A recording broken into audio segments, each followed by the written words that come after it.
El doctor Juan de Dios Colmenero es uno de los mayores expertos que tenemos en la actualidad en la provincia de Málaga. Es licenciado en Medicina y Cirugía por la Universidad de Granada, doctor en Medicina por la Universidad de Málaga y también es especialista en Medicina Interna. Ha sido jefe de servicio de enfermedades infecciosas en el Hospital Regional Universitario de Málaga desde 2006 hasta su jubilación en 2017.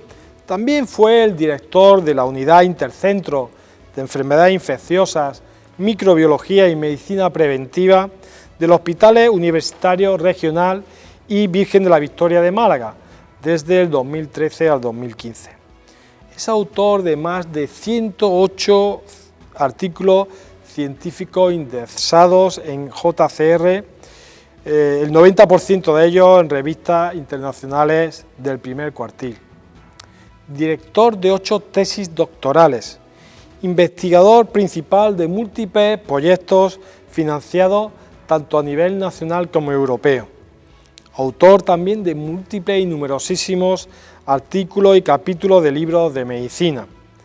Y finalmente resaltar su capacidad investigadora con un factor H de 26 en el momento en el que se jubiló en junio del 2017. Es un científico, un médico experimentado y un auténtico experto que vive entre nosotros en la ciudad de Málaga. Doctor Juan de Dios Colmenero, muchísimas gracias por acudir a nuestra invitación y ser el primero en inaugurar estos diálogos COVID en el Ilustre Colegio Oficial de Médicos de Málaga. Bienvenido, doctor Colmenero. Muchas gracias, José Antonio, por tu amable invitación y muchas gracias al Colegio de Médicos por la confianza otorgada al considerarme un interlocutor válido para esta serie de entrevistas. Bueno, nosotros hemos echado mano de los expertos que tenemos en la ciudad de Málaga, en la provincia de Málaga. Indudablemente su figura emergía indudablemente dentro de los expertos que tenemos aquí en Málaga. Hoy vamos a hablar de un tema que está muy en boga y que ocupa la mayoría de los telediarios, la mayoría de nuestros periódicos, de las radios, que es todos los temas relacionados con la vacuna COVID. Y vamos a intentar arrojar luz, a veces en situaciones donde puede haber a lo mejor un desenfoque, no de forma voluntaria, sino que por tanta información y por información de personas que no son expertas, podamos estar un poco desorientados. Es verdad que, y la primera pregunta que le quiero trasladar es, que es verdad que el desarrollo de estas vacunas frente al COVID-19 ha sido en un tiempo récord, podríamos llamar, ¿no? Entonces, mucha población, incluso muchas personas de la comunidad científica, albergaron inicialmente una duda de decir, cuidado, ¿serán seguras, serán pertinentes, eficaces estas vacunas? ¿Cuál es el mensaje que le podemos decir nosotros? Si me permite, antes de contestar a esa primera pregunta, me gustaría hacer un pequeño apunte. Todo lo que voy a decir trataré de que tenga una fuerte evidencia científica y en el hipotético caso de que emita alguna opinión personal, lo diré expresamente. Respecto a la primera pregunta, es importante tener en cuenta que juzgar un proceso o un acontecimiento sin tener en cuenta las circunstancias que lo rodean y en base a elementos que no son actuales en ese momento, conduce inequívocamente a una altísima tasa de errores. Yo creo humildemente que ni es acertado decir que el desarrollo de las vacunas frente al SARS-CoV-2 es la historia de un éxito inequívoco, porque todavía quedan muchísimas preguntas y puntos por resolver respecto a la eficacia, respecto a la inmunidad a largo plazo, respecto a su impacto sobre la evolución de la pandemia, como injusto decir que el hecho de que se hayan desarrollado las vacunas en el espacio tan reducido de 11 meses las descalifican y las hacen poco seguras. estas vacunas tienen un gran background científico y, por lo tanto, son un paso adelante inequívoco. ¿Y por qué se han desarrollado tan rápidamente? Pues porque han concurrido una serie de circunstancias excepcionales. En primer lugar, no se partía de cero. En lo que llevamos de siglo, ya ha habido múltiples epidemias, algunas de ellas con carácter pandémico, en las cuales empezaron a desarrollarse los prototipos que han conducido finalmente a los modelos actuales. Nos hemos beneficiado. No podemos olvidar el SARS-CoV-1, el MERS, la pandemia H1N1, las crisis del ébola, la pandemia chikungunya, la pandemia Zika. Ahí empezaron a desarrollarse estos modelos.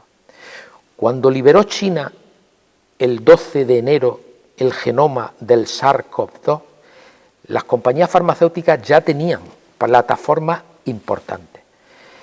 La crisis mundial que generó el carácter pandémico de este virus alertó a la comunidad política a detraer fondos que no han tenido parangón en ninguna crisis sanitaria.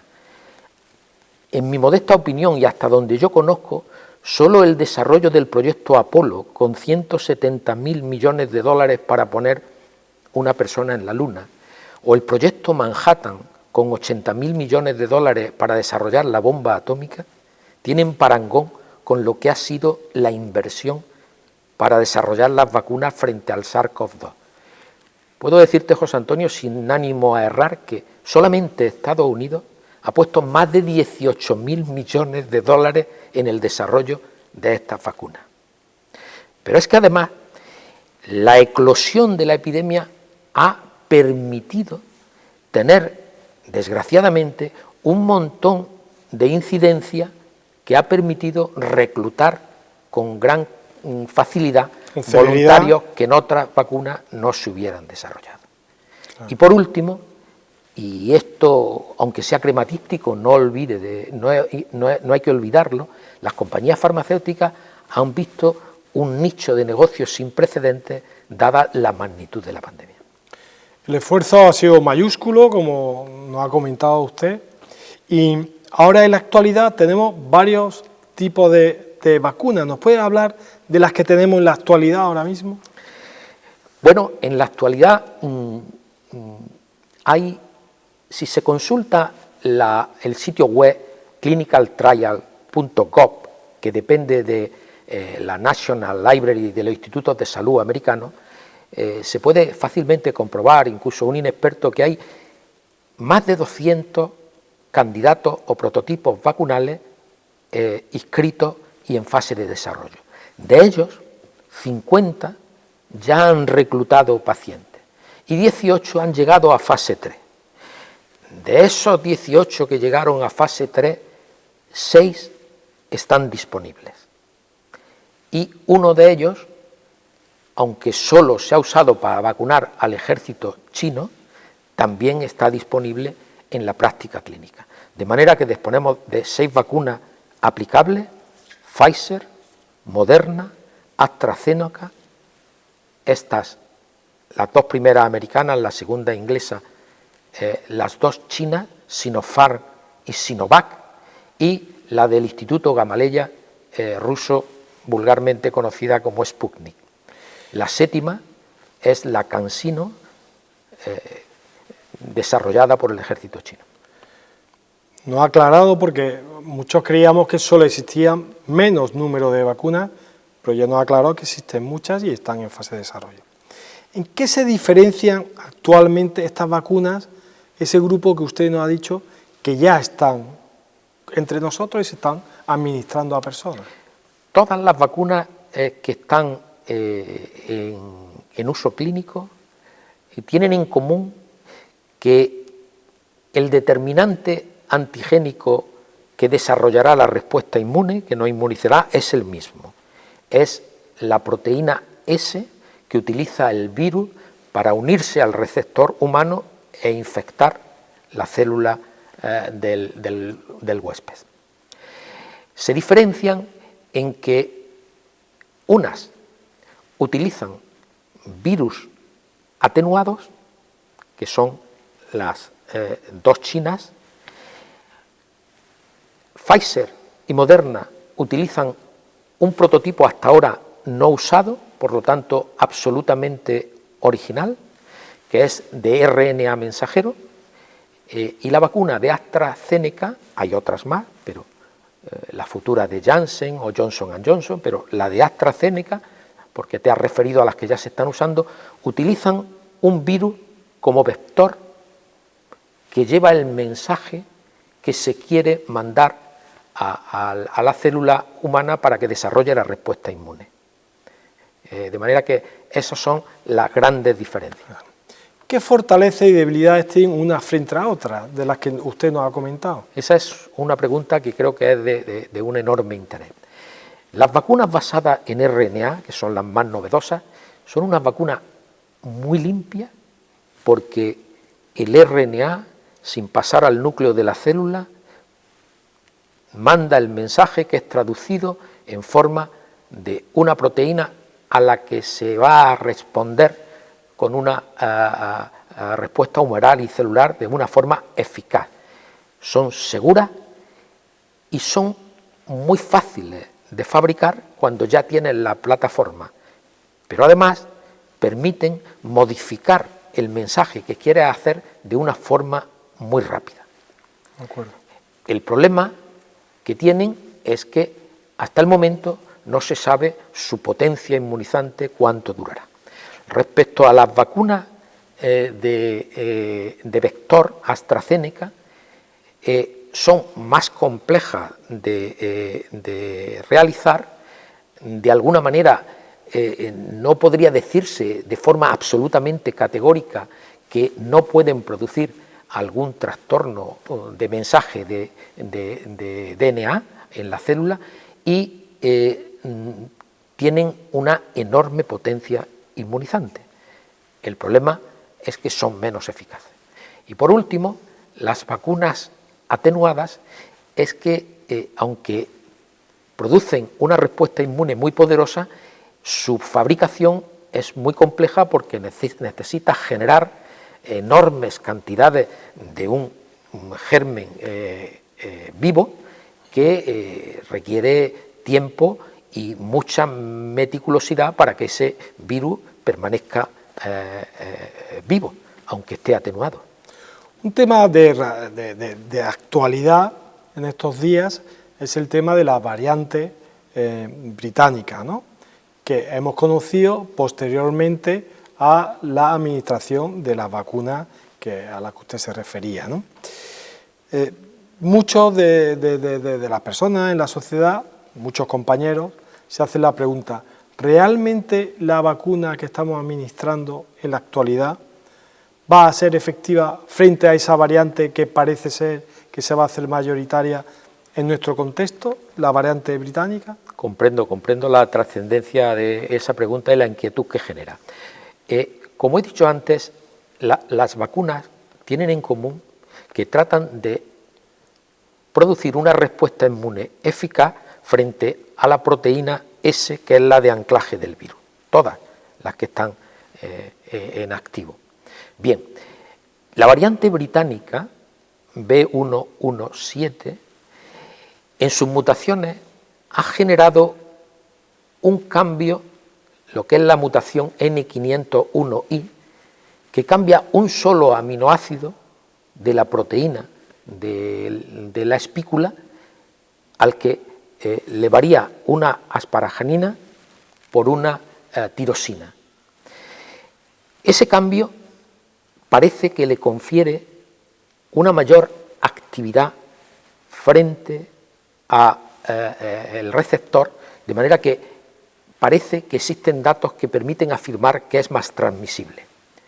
Pero no se puede olvidar, respondiendo a la pregunta, al núcleo de la pregunta, que una proteína tiene un número muy importante de epítopos o determinantes antigénicos.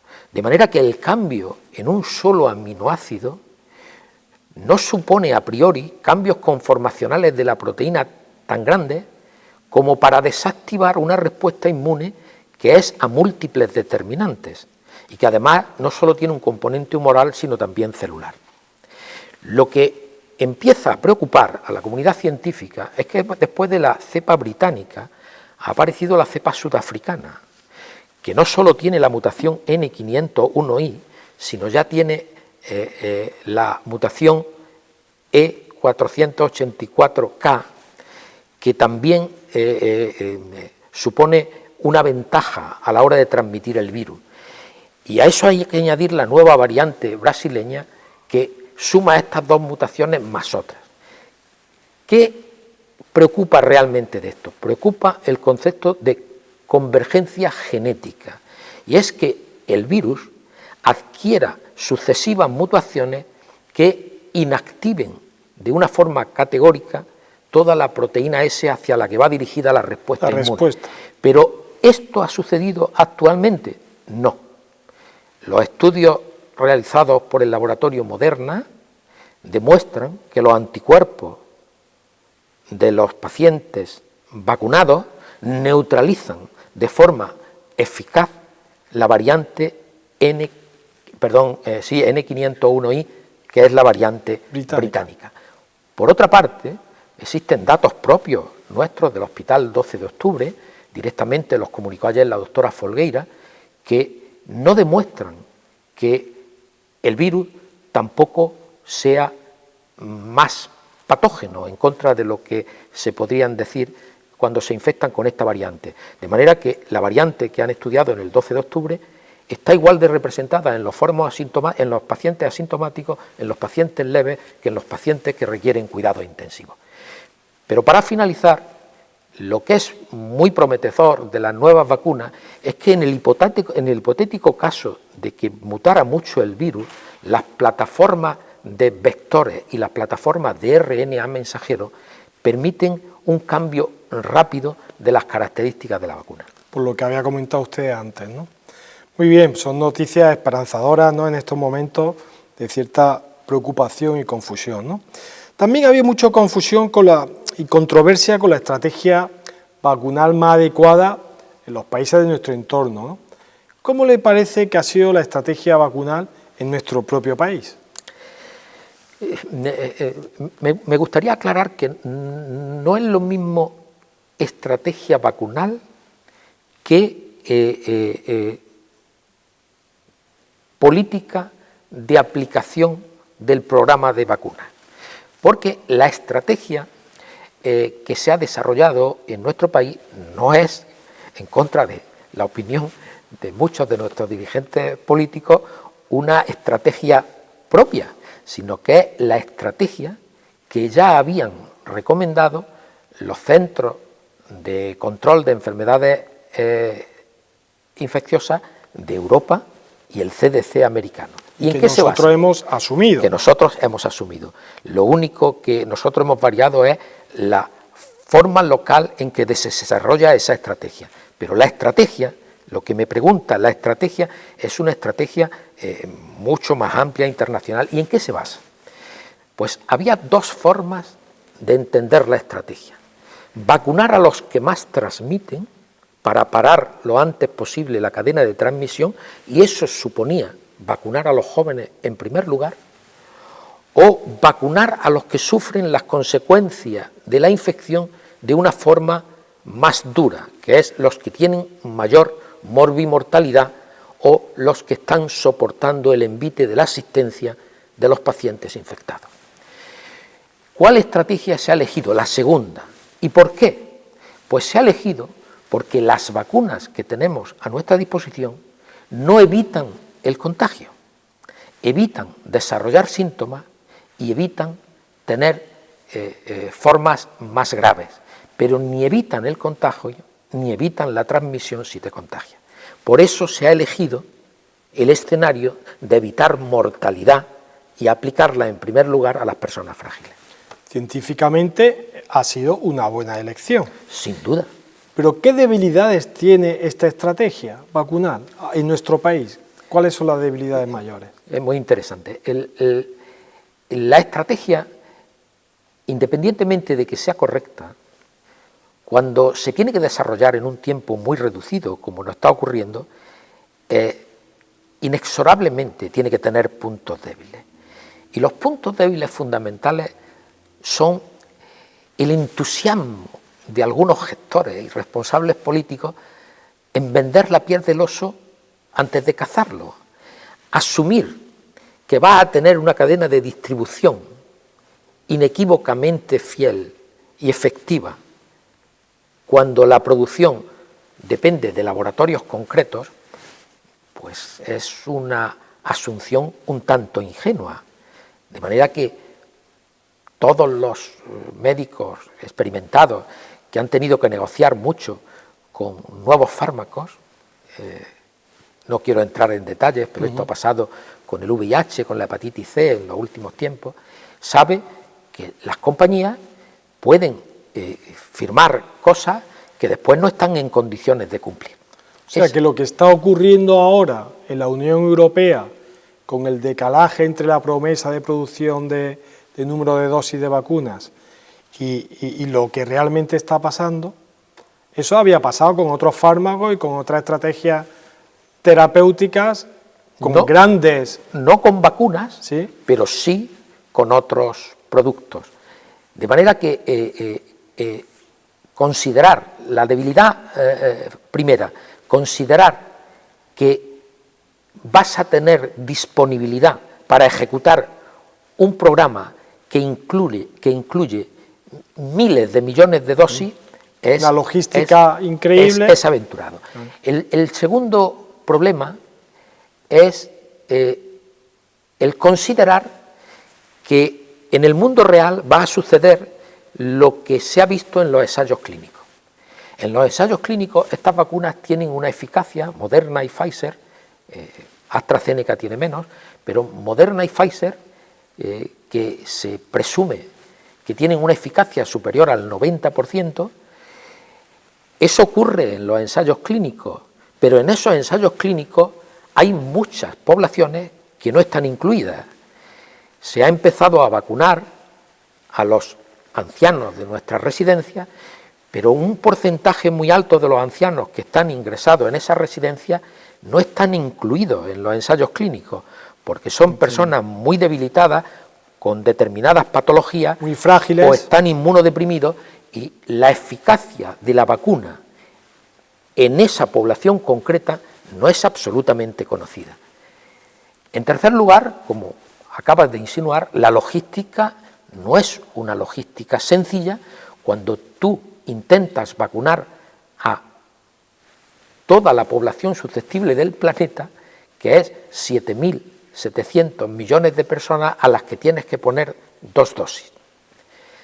La Organización para la Innovación y el Desarrollo de Vacunas en Preparación a las Epidemias, la CEPI, muy coordinada con la Organización Mundial de la Salud, ya ha comunicado que en el mejor de los escenarios no es posible producir más de 3.000 millones de dosis de vacuna. De manera que hacer calendario haciendo asunciones tanto de disponibilidad como de distribución como de eficacia que no están contrastadas son debilidades. Y la última debilidad del programa nuestro, que me gustaría, porque considero que es justo y ético decir, es que el consentimiento informado debería de recoger la verdad y con pulcritud de lo que dicen los ensayos clínicos. Y cuando un grupo poblacional que va a ser vacunado no está representado en un ensayo clínico, es correcto decirle: creemos que usted se debe vacunar porque los beneficios superan los perjuicios. Pero eso lo debe de decir un profesional diciéndole toda la verdad al candidato a ser vacunado. Bien, muchísimas gracias, porque este tema era un tema complejo, ¿no?, y que muchas veces vemos en titulares como auténticos brindis al sol, ¿no?, y necesitamos un poco de estar con los pies en el suelo, ser prudentes y saber a lo que nos estamos enfrentando, con las armas que nos estamos enfrentando, y la realidad ayuda mucho también a la población a tener una opinión certera sobre las cosas, ¿no?, y poder emitir juicios más acercados a la realidad que otro tipo de promesas o, ya decía, ¿no?, brindis al sol. Una de las cosas que preocupa también a la población una vez que se ha empezado a vacunar es que algunos de los que inicialmente se han vacunado han podido infectarse, ¿no? Y algunos no lo entienden el por qué, ¿no? Bueno, obviamente el hecho de recibir la vacuna, sensu stricto, no significa de forma inequívoca estar protegido. Y eso es así porque se sabe que en todas las vacunas que están publicadas en ensayos clínicos en revistas rigurosas, y hay que tener en cuenta que ninguna de las dos chinas ni la rusa tienen una publicación científica de sus estudios en fase 3, de las que tienen una publicación que la avala Pfizer y Moderna en el New England Journal of Medicine y AstraZeneca en The Lancet, la eficacia para prevenir infección sintomática, no ni siquiera infección asintomática, entre la primera y la segunda dosis es solo del 50%. De manera que entre la primera dosis y la segunda te puedes infectar. Por lo tanto, las medidas de protección tienen que ser idénticas a que si no te hubieras vacunado. Por eso no debe sorprender que ya hay muchos casos de infecciones en pacientes vacunados de la primera dosis.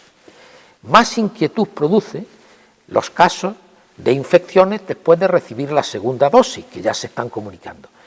Eso es una consecuencia esperable de que en el mejor de los escenarios que se cumplieran de los resultados de las vacunas, su protección no supera el 94%. Por lo tanto, hay un 6% de personas que se pueden infectar. Pero es que además se pueden infectar todos aquellos grupos poblacionales en que la eficacia de la vacuna, aun recibiendo las dos dosis, no era conocida, que son todos los enfermos excluidos de los ensayos clínicos.